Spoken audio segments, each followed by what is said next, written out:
Hey guys, welcome to my channel GM popcorn. আর আজকের মুভিটা যদি আপনারা শেষ পর্যন্ত না দেখেন তাহলে আপনাদের মনেই হবে না যে এটি একটি হরর মুভি। আর এই মুভির গল্পটা 50 সেটস অফ ফ্রাইড, একটা ব্রুটাল ভয়ঙ্কর শো থেকে নেওয়া হয়েছে, যেখানে আসল লোকদের গল্প দেখানো হয় এবং মনে করা হয় এই গল্পগুলো 50টা আলাদা জায়গার। তো এখানে আমি সেই সব গল্পগুলো ব্যাখ্যা করব।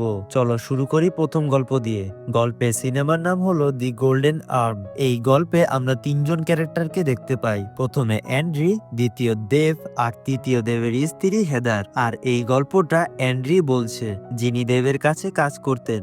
আসলে দেব পেশায় একজন ভালো কারিগর এবং দেব কাঠ কেটে হাতে বানানো জিনিস তৈরি করে, যেমন সোফা, ফার্নিচার, বেড, যার জন্য সে নিজে গাছ কেটে কাঠ সংগ্রহ করে। আর আমরা দেখি দেবের বউ হেদার দেখতে খুব সুন্দর এবং হেদার নিজেকে টাউনের সব থেকে সুন্দর লেডি মনে করে এবং তার স্বামী দেবের অনেক খরচ করায়, কারণ তার দামি জিনিস পছন্দ, বিশেষ করে সোনার জিনিস, যা দেবের বাজেটের বাইরে। কিন্তু তার খুশির জন্য দেব তার সব ইচ্ছেই পূরণ করত, কারণ দেব তার স্ত্রীকে স্কুলের সময় থেকেই ভালোবাসতো আর এজন্যই তারা দুজন বিয়ে করেছিল। তারপর এমন কিছু ঘটে যে একদিন অ্যান্ড্রি কোনো কারণে কাজে আসে না, আর দেবের কাছে একটা বড় অর্ডার আছে যেটা শেষ করার জন্য তাকে কাট কাটতে হবে। অ্যান্ড্রি না থাকার কারণে এটা করা অসম্ভব হয়ে পড়ে, তাই দেব তার স্ত্রী হায়দারের কাছে সাহায্য চায়। শুরুতে হায়দারের কোনো ইচ্ছে ছিল না দেবের সাহায্য করার, কারণ আজকে সে বাইরে যাওয়ার পরিকল্পনা করেছিল এবং সে একটি দামি ড্রেস পরেছিল বাইরে যাওয়ার জন্য।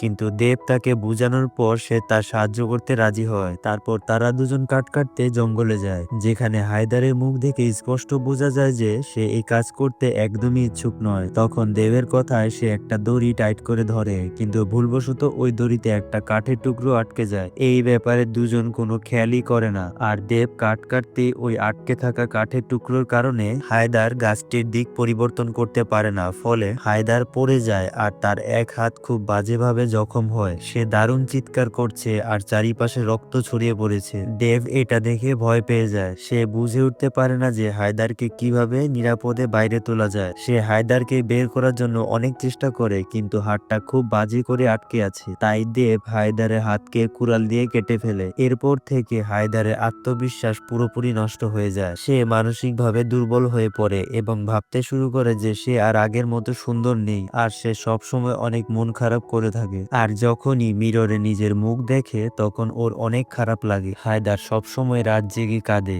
একদমই ঘুমায় না। হায়দারের এরকম অবস্থা দেখে দেবেরও খুব কষ্ট হয়, তাই একদিন সে ওর জন্য একটা মেটালের তৈরি আর্টিফিশিয়াল হাত বানায়। সেটা দেখে হায়দার বলে, এটা দেখতে খুব ভয়ঙ্কর আর ভালো না। তারপর